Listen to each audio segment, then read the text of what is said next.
Hello YouTube friends. So the weather these past few days has been absolutely beautiful. It's been all blue sky, sunshine and fluffy clouds. It's still been cold overnight, so every morning everything's covered in a beautiful frost. It just looks like there's diamonds everywhere. But then the sun hits it all and the frost melts, and it's just a day of absolute perfect working weather. I was really excited to see the first bee of the season. I hope she's able to find enough food. I'm just taking you to have a look at a couple of things that surprised me this morning. So look over there. Can you see those? They're snowdrops. I had no idea there were snowdrops in this garden. But there they are. Is this pulmonaria? Lungwort, maybe. I don't know, tell me if you know. And then obviously the primroses are out, you can see. There's a few different ones here. So delicate, I really like those. And then if we come round here, oh, look at that. Hang on a minute, I've just noticed that. Look, are those crocus or something? Amazing. See these little things you discover that you didn't even know they were there. Look, there are little, this grass obviously, but these little bulbs, I wonder what that is. And that's more primrose. Anyway, the other things that I wanted to show you. So I came out here this morning and I saw these.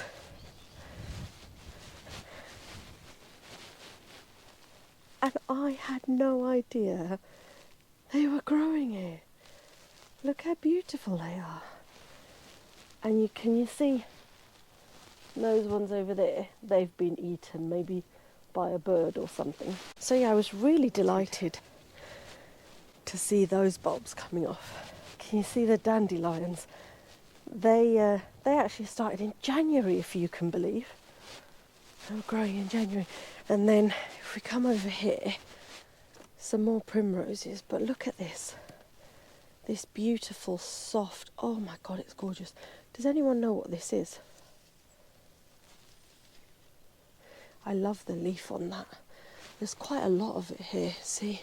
All there as well, there. Quite a lot. Oh, there are more bulbs up there. Look, there are more snowdrops over there. Oh my God, that's wonderful. I bought snowdrops at a gardening event that I went to a couple of weeks ago because I didn't know I had any here. Well, I should have waited to see. That's why they really say that you should wait a year and see what you've got before you start making plans about things. But anyway, yeah, I don't care if I've bought extra. It'll just mean I'll have more. But yeah, just delighted about that. There's also a daisy around here. Hang on, I'm going to show you. I'm going to take you over to where the drive is, just outside the open barn. Oh, these are all new plants that I bought at that gardening event. Those are the snowdrops that I got. And that's a different type with a much bigger flower. Anyway, look at this. Look at this. Isn't that gorgeous? Isabel, I've seen in one of your recent videos that you have this beauty growing in your garden. Right, God, everything's still such a mess. I really need to get this area sorted out. Right, let's have a look. I saw it this morning as I was... there we go, look at that. The first daisy I've seen this year. Beautiful. Now, let's go to the greenhouse. There's something in here that I want to show you. So because it was such a gorgeous day today, I decided to go for a bit of a walk. I went to have a look at the rhubarb to see how it was doing. And I think it's rotting. So this one, look at that. I can stick my finger in there. It's all gooey and mushy. So I think the combination of the clay soil and lots of rain, and maybe I buried it too deep, I don't know, is causing it to rot. So basically I pulled them all up. I've got all 4 of them back up, and I'm going to put them in a pot here in the greenhouse and see how they do in here, just because I don't want to lose them. I wonder whether I already have. I mean, before I planted them out, apart from one of them, they all had a little leaf on them or a couple of leaves on them, and now there's no signs of life on any of them. I mean, if we look at that, see that it looks like that's a bud there, so at least I know which way to plant it up. I just feel a bit upset with myself because my old friend John, sadly, is not with us anymore. He was one of my neighbours when I had an allotment, so he had his allotment was opposite mine. And he told me that with rhubarb, what you do is you divide it in November and you just chuck it on the ground and leave it there all winter, and then it will send its roots down. Well, I'm assuming this is what it does. He didn't explain. I'm assuming it then sends its roots down. But then what happens with that is that the crown has no chance of rotting at all over winter because it's not surrounded by mud. So I feel like I should have done the same thing and just not buried them at all, even though I left a little nubbin out. But you know, you live and learn, don't you? So yeah, I'm going to pot these up now. And then I need to get outside because I really need to... Do you remember a few videos ago, I was planting up the gooseberries? So because the ground was so wet, I only did the first 3, but the other variety, Invicta, I had 4 bushes of that. I didn't plant those, and I still haven't done it yet. So I need to get out there, clear a little bit of ground and get those planted. That is my one task I want to achieve today. So yeah, let me get on with this, and I might catch you at the end of the day to update you on what I've done.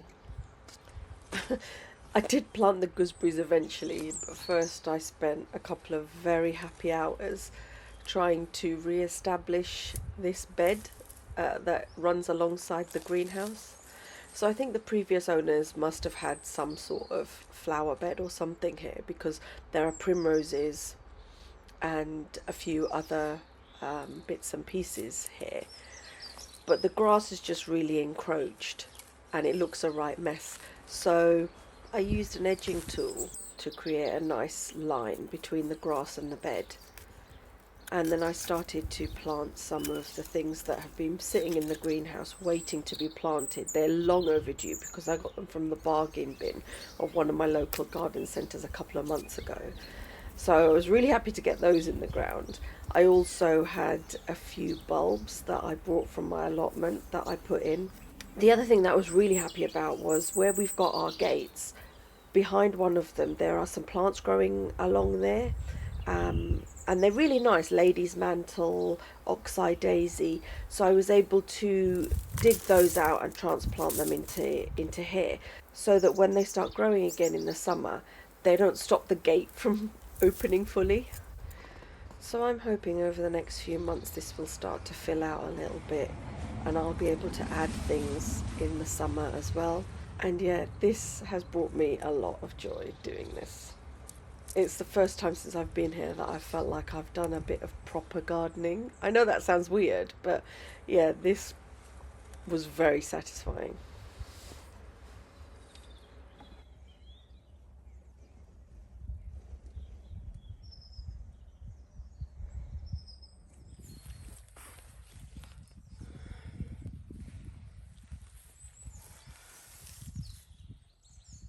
I've been running out of cardboard to use as a mulch around the bare roots that I've planted. Plus, I've found that the cardboard actually isn't that effective against the creeping buttercup. So I bit the bullet and I bought this very expensive jute matting that's supposed to last for 2 to 3 years before it breaks down. It's about £95 for a 25-metre roll. So it doesn't go very far, but it means that I've been able to put it around the base of all of the bare roots that I planted. So I was lugging dozens and dozens of barrows of wood chip to put around the bases of all the plants. But it's all done and I'm really happy about that. The good weather's also inspired me to tackle some other overdue jobs. So this tree here, it's got a lot of ivy. It's an alder tree. And because of how much ivy is in there, and because of the fact that the field opposite has had a lot of its trees cut down, I'm thinking it's now even more vulnerable to being blown over in strong winds. So I wanted to cut the ivy back. So I started with my secateurs, but then realised very quickly that the secateurs weren't going to cut it, because the branches, the ivy had formed these really hefty branches wrapped around the trunk. So I had to use a saw instead. But I got it done. There's this pile of gravel that we've got behind the open barn. The previous owners put it here because I think they scraped it off of the front drive and replaced it with the lovely gold stone before they put the house on the market. And I wanted to see if I could put some of this in some of the really muddy bits to make it easier to walk over and not slip. And we've already used some of this when we put the little shed up to act as a base, but it was my husband that shifted it that time, and I didn't fully appreciate at the time how difficult it was. He had to bring 4 or 5 barrow loads, and I was just casually saying, oh yeah, one more load. I didn't know how much hard work it was. It's really compacted, and I couldn't even manage a full barrow load.